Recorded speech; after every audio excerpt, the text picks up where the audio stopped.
when is America going to realize, and our government especially, that we can't predict this? Yes, certainly his blog was, I think, supremacist, but there was nothing violent. So if they're going to use the litmus test of violence to predict when this is going to happen, we are going to lose. We are going to have to begin to have an ideological filter where we as American security begin to look at those who have a supremacist Islamic mindset. It's not just about the organized top-down ISIS, but a bottom-up ideology that believes in the supremacism of the his blog talked about the establishment of Islam. You know, and Americans get this. We fought against theocracy in our American Revolution. It's time to enable Muslims who are fighting against theocracy. This type of radical became radical because he hated America, he hates our military, and he wanted to establish the Islamic State. Doctor, you make an important point. Let's look at that blog, because he didn't directly say that he was going to go forward with violence. He said troubling things such as, brothers and sisters, don't be fooled by your desires. This life is short and bitter, and the opportunity to submit to Allah may pass you by. His senior yearbook, meanwhile, also went into some of this, saying, my name causes national security alerts. What does yours do? Almost boasting about the fact that he was setting off national security alerts, but again, did not say or suggest that he was going to move forward with a tragic violence like this.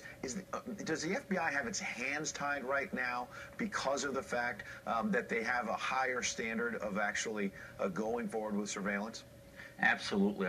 Our hands are tied because they can't monitor I mean, remember in the Cold War, we even had immigration filters about communist allegiance to communist parties. Today, we can't even ask about Islamist allegiance when, in fact, in Muslim-majority countries, you have large swaths of populations fighting against Islamist movements. They lost the elections in Tunisia. The Brotherhood was ousted because they, in Muslim-majority countries, understand the threat of political Islam because they live it. But in America, we tie our hands. These individuals mock our victimization mantra and hyper-victimization of Muslims. In the meantime, we surrender to political correctness, and we can't empower Muslim reformists, who are the only ones, Ed, that could have begun to push identity towards America rather than identity for these global movements that want to strike and will continue to strike until we have a strategy for an American political movement against political Islam. Doctor, last question. Given your vast background, what is your sense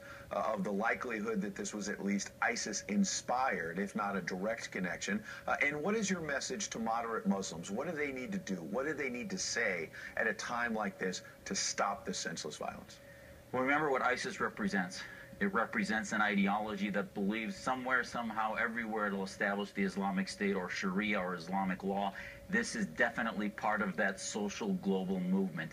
Muslims today, as we celebrate our holiest day after Ramadan, I hope after a month of atonement, can sit down and say that it is time, enough is enough. We need to have a strategy to tell our youth that we love America, we would die for America, and we will not die for political Islam and these movements that hate America and hate freedom, because that's the only solution to defeat the viral ideology that infuses people like Abdulaziz. Enough is enough. Some strong words this morning from Dr.